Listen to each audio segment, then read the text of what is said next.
Hello, everyone. Welcome to today's episode of Souls Outside. Today, we're talking all about sleep. So, we're going to start talking a little bit about hypnosis and sleep and how it can be a band aid for when you can't get enough. Then, we're going to introduce Nicky Blakeman, who's a sleep coach, and we're going to have a phenomenal chat with her about how she became a sleep coach, and then learn a lot from her about sleep, which I will say I know hypno for sleep, and this has really expanded my knowledge. So stick around.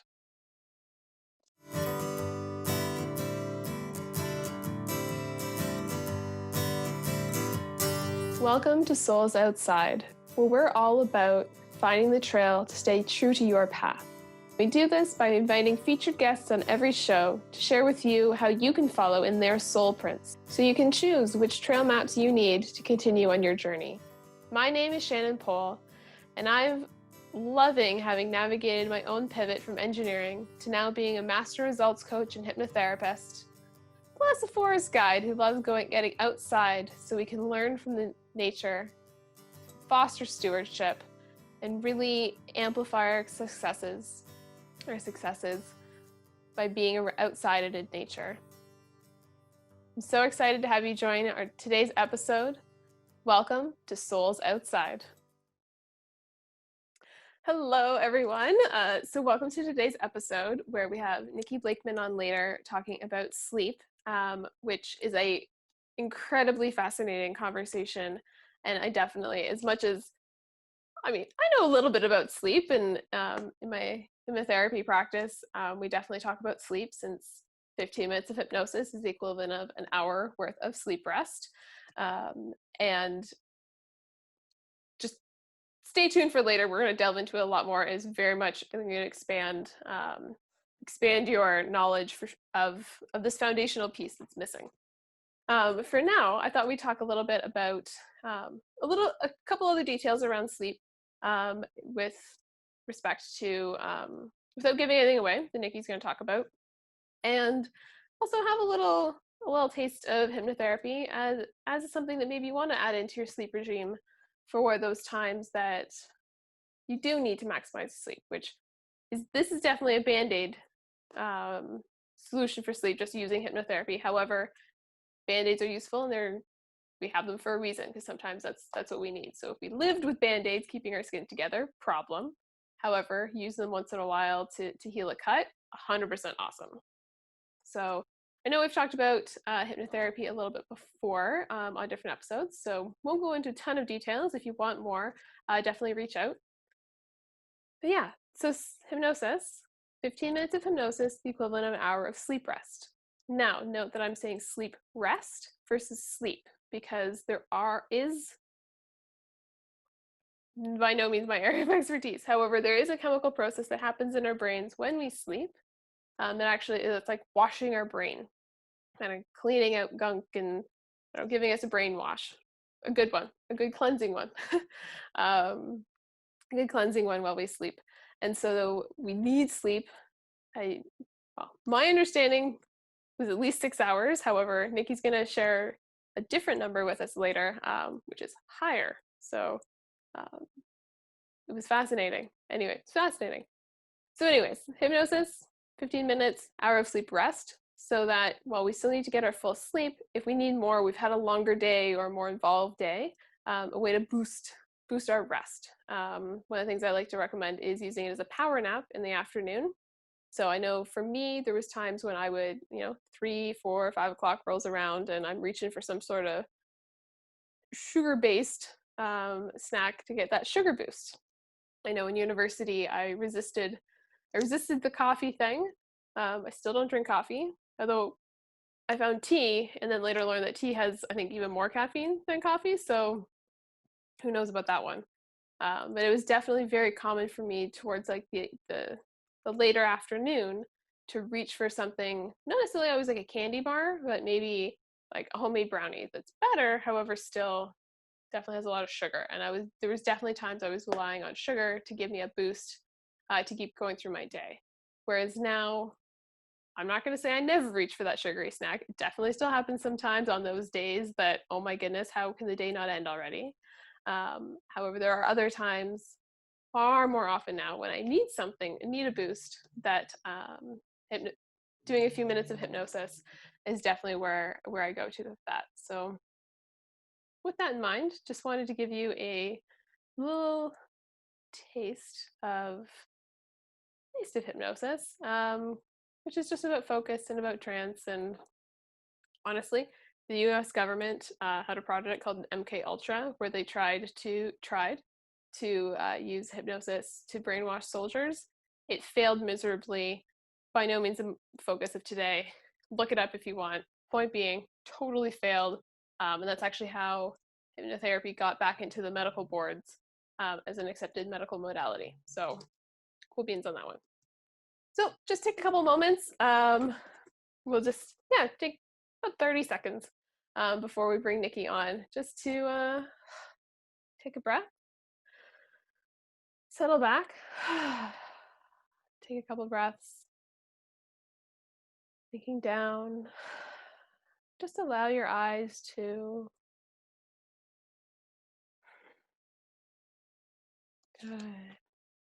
breathing in this space, just allowing your eyes to close and let your body relax as much as possible right now. Place your awareness around your eye muscles and relax the muscles around your eyes to the point they just won't work.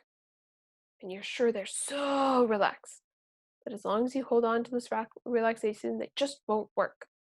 Hold on to that relaxation and test them to make sure they won't work. Good. Now, this relaxation you have in your eyes is the same quality of relaxation that I now want you to have flow throughout your whole body. So just let this quality of relaxation flow through your whole body from the top of your head to the tips of your toes.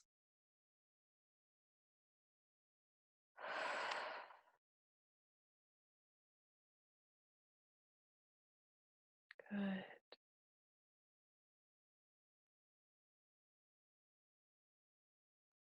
Good. And opening your eyes, coming back into the room. Excellent. So that's another little sneak peek of hypnosis. Some week we'll do a bigger induction. Definitely reach out if you want more information. And for now, while you're waking up, ironically, get excited because we're going to bring Nicky Blakeman on of Nicky Blakeman's sleep coaching, and just have a phenomenal interview and soul print share from her. Stay tuned.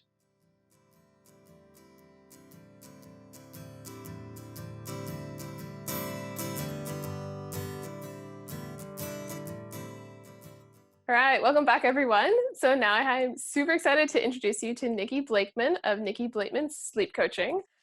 We earlier had a really cool chat about how impactful sleep is on a bunch of areas of our life, and I'm really excited that she's going to come on and share some of her expertise with us today. So welcome, Nicky. Hi, Shannon. Thank you so much for having me on. Oh, our pleasure. And really, let's kind of just dive in and get started. And how did you end up becoming a sleep coach? Oh, so this is just probably going to be so random, but I was just, tripping along in my 9-to-5 corporate job, and I have 3 kids and all the rest of it, and being a mom and running a house. And I got to say, I've been feeling kind of down for a while. I'm quite tired, but like everyone with 3 children and a job, I was just going to feel tired, and it's going to feel really normal. And I started to have for a few years of this. I started to have some problems with my eyesight, and which I didn't correlate with feeling tired or anything like that. But I went to my optometrist just for a normal checkup, and I just mentioned to him, oh yeah, I'm struggling to kind of see occasionally and stuff like that, and I think it's my my prescription. And he checks my eyes and he says, do you know, there's nothing wrong with your prescription, it has not changed at all.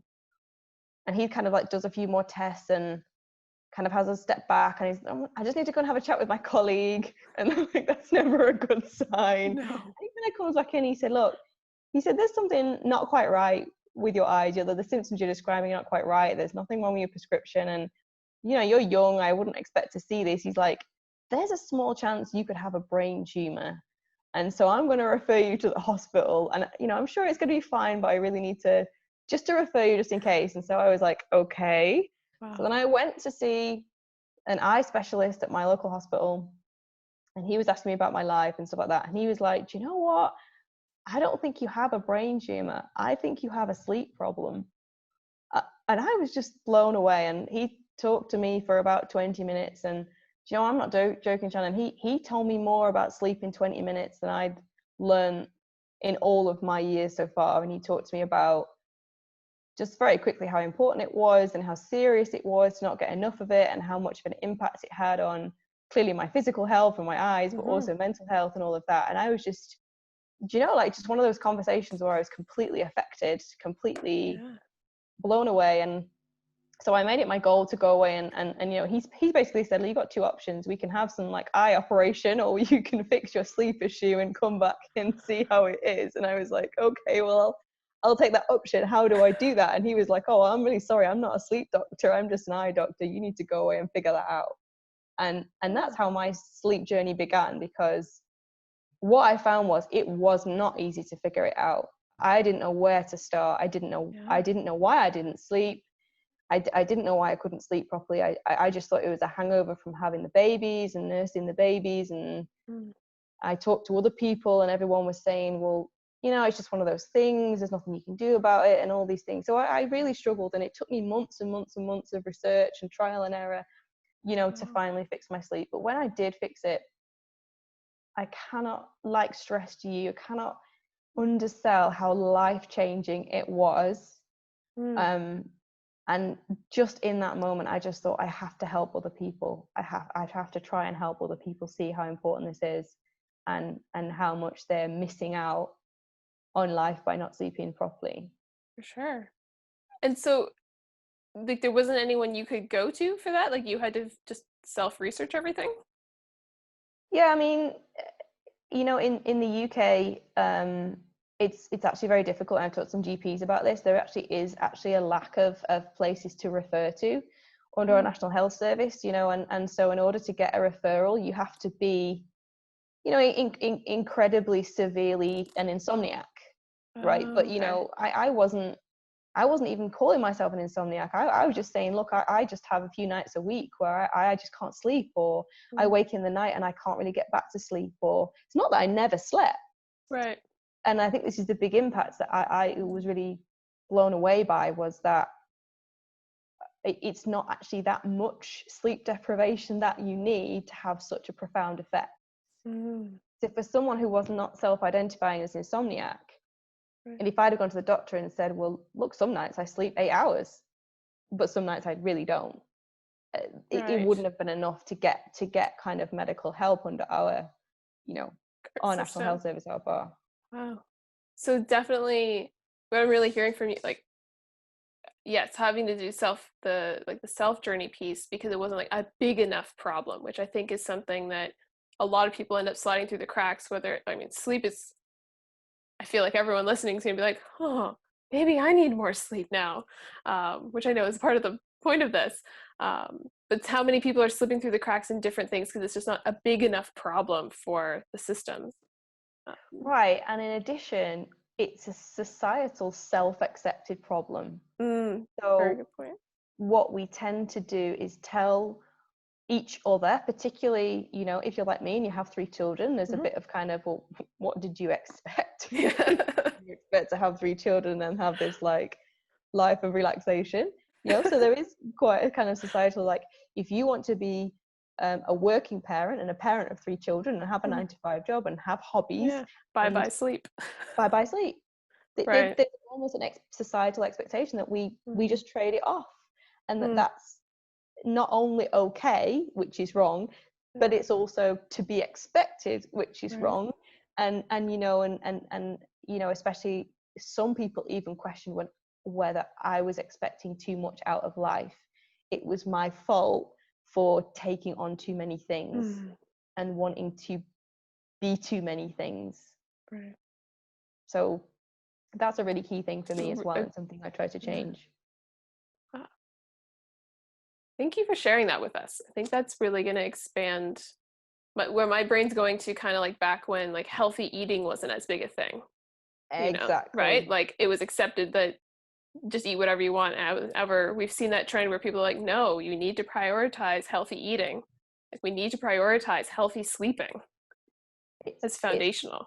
it is completely foundational. It is, and you talk to people, who are in this field, and they really say, yeah, it's a complete missing pillar. We have healthy eating, we have hydration, we have Mm-hmm. exercise. Right.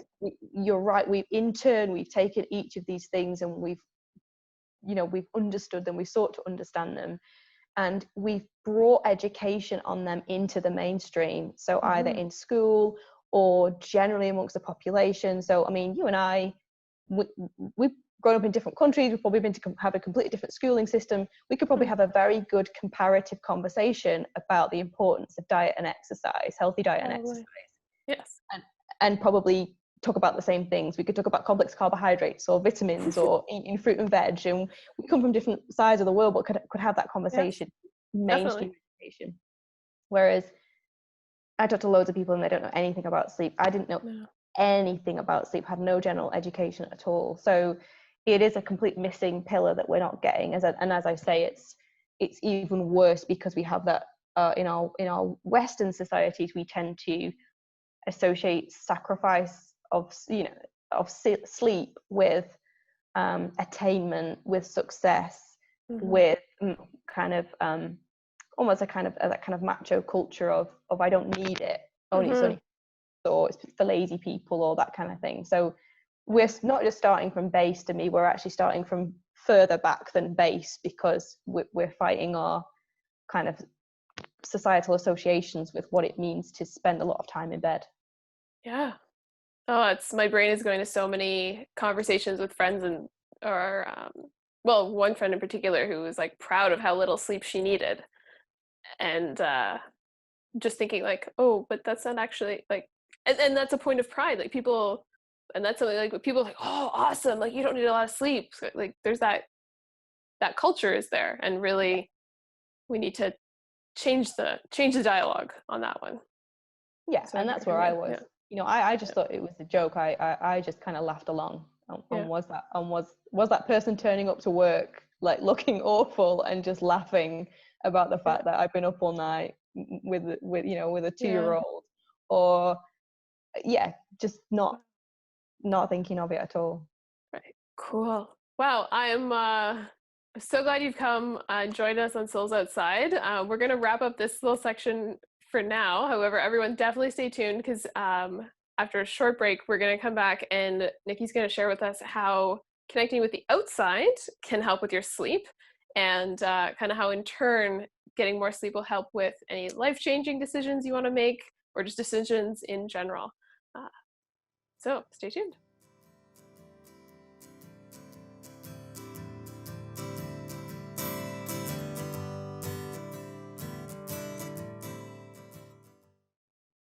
All right, welcome back, everyone. So today we still have with us Nicky Blakeman of Nicky Blakeman Sleep Coaching. We've had an awesome chat so far about the impact of sleep, and now she's going to illuminate how getting outside can really help our sleep, and also how that ties in with making life-changing or really any kind of decisions. So Nicky, over to you. Thank you. So getting outside has an absolutely fundamental link to sleep and in getting the right amount of sleep. And essentially this is because our bodies are trying all the time to set and maintain our body clock for a 24-hour rhythm.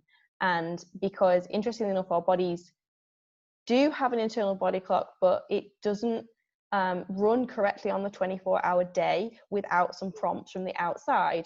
So we're not quite to time, and so we need to have some external prompts to give us that indication of time of the 24-hour clock, and in particularly the night and day cycle. So because we are human, we are programmed to sleep at night. That's our evolution. And so when we look at sleep, we're trying to find out, well, when is it nighttime? Because I want to sleep at nighttime. That's definitely a biological urge to sleep more at nighttime, if all is well. So we're looking for those external influences on this body clock. And one of them, or the major key one, is the amount of light that we get.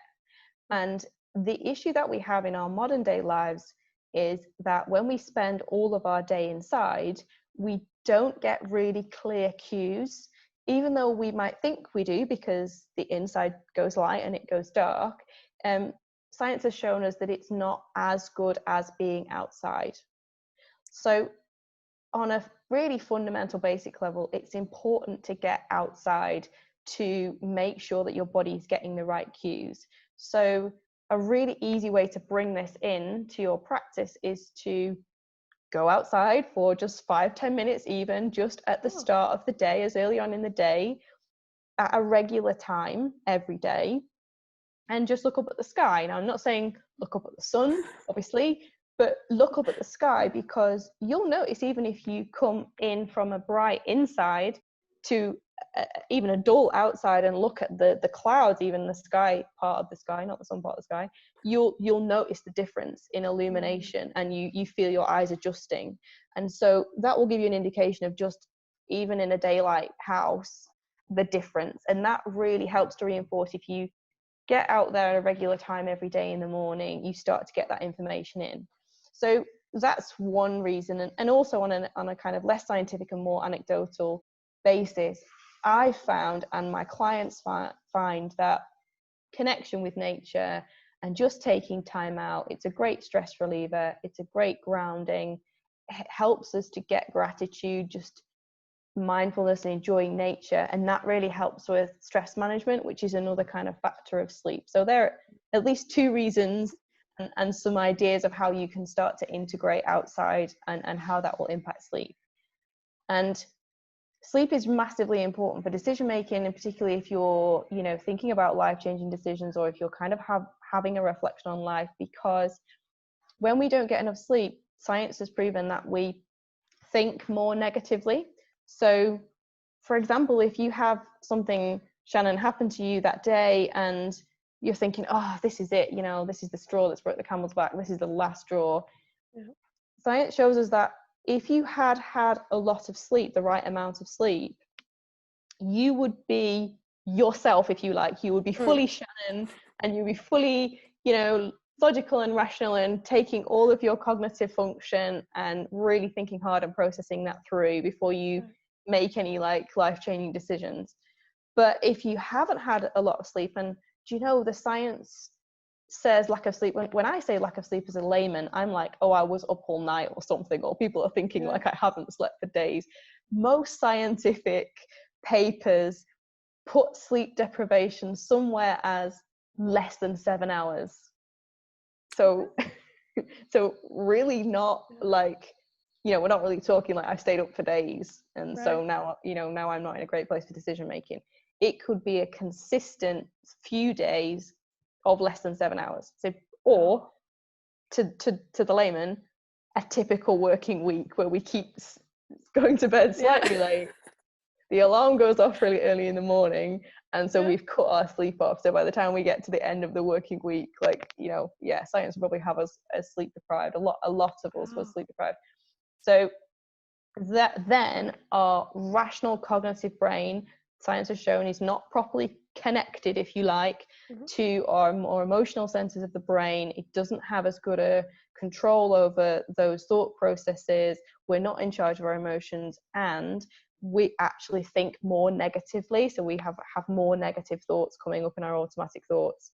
So not a great place for decision making, and especially not for a life-changing decision, obviously, because then there's a risk that you kind of go off of that tiredness feeling and make a decision, and then that doesn't actually bring you into a better place, because you made the decision when you were in a negative headspace, if you like, and it wasn't actually the circumstances, it was actually your view of the circumstances because you were sleep deprived, which science has proven will be more negative anyway. Does that make sense? Yeah. So if I'm following you, it's your lack of sleep deprivation is going to basically warp your perspective of the situation, so that as you're making that decision, it's almost like having false data in front of you. Yes, exactly. Yeah. So I kind of try to explain this to my clients when I'm sleep coaching as almost like that kind of, it's like a research analyst that you have, which is your automatic thoughts going on and doing things, but like a really negative, pessimistic one. So you're sort of Yep. a glass half empty research assistant coming at you and going, that was terrible. That was terrible. Your life is horrible. That was really bad. That incident that just happened was terrible. There's, you had an argument with that person, now that person hates you, or it's like really warps like your perspective, or Mm-hmm. job is the worst job you've ever had, or these kind of thoughts coming in, Yeah. which if you'd had more sleep, you may be able to feel more objective about, like, okay, it's a really bad day at work, but do I really need to change my job? Or maybe I just need to change something about the way I'm dealing with this incident. Do you know what I mean? So Yeah. It opens more choice up for us, is what I'm getting. yeah, it's our cognitive brain is more engaged. So we Yeah. think from a more kind of rational, kind of, all sides considered perspective, Mm-hmm. not just a negative view. Very cool. Oh, wonderful. This has been so fascinating to delve into sleep. And we talked in the last section how it's a foundational piece that no one's really educated about in general. So this has been, I mean, I know a little bit about sleep for sure in the course of my own life and the modalities I've trained in. However, this has expanded it for sure into how just foundational and outside the norm it is really as a topic for people to engage with. So thank you for illuminating all of us on this topic. Thank you for allowing me the chance to speak, because it's something that I think is, it's really close to my heart that people understand more about. For sure. And yeah, so I just want to highlight for everyone listening and watching that there is in the show notes a link for a quiz about sleep and health and fitness. So you can start looking at one of your areas of life and seeing how perhaps more sleep would be beneficial, and start exploring that for yourself. And for sure, you can reach out to Nicky for her private one-to-one coaching, sleep coaching, to delve in even deeper. Because, well, if you're getting less than 7 hours of sleep on a nightly basis, I hear we're actually considered sleep deprived. So if that's you, I'd reach out and just delve in more, get awareness for yourself. Eat healthy, exercise, and actually do healthy sleeping for yourself. Absolutely. Excellent. So yeah, so thank you so much, Nicky, for coming on Souls Outside, and everyone, we'll see you next time. Thank you. Thank you for joining us today on Souls Outside, and we hope you enjoyed walking in our featured guest soul prints as much as we did. As always, we like to wrap up each episode with our extreme gratitude and appreciation for our founding sponsors, who quite literally made it possible for Souls Outside to become a reality. First off, special thanks goes to Eche Savas and her company Palindrome Design for the amazing cover art, and noting that their sponsorship comes in support of their passion project, Self-Build Sustainable. We'd also like to thank Chuck Henry for his amazing music, original music, that is featured throughout the episode. And of course, Elise Cannon, our amazing editor, who quite literally made it possible for any of these episodes to see the light of day. They probably would still be on a hard drive on my computer without her expertise, skill, and passion for editing. So we thank them so much. And until next time, we hope you enjoy your journey and continue following in the soul prints of those who have gone before. Hey, one last thing before you go. If you wish you could talk about this episode with myself, our featured guest, or other like-minded individuals like yourself, join us on Facebook or LinkedIn in our Souls Outside Facebook and LinkedIn groups. On Facebook, we do watch parties. On both, we have awesome conversations about what we talked about and are able to answer your questions on how you can go even further on your soul print journey. See you there.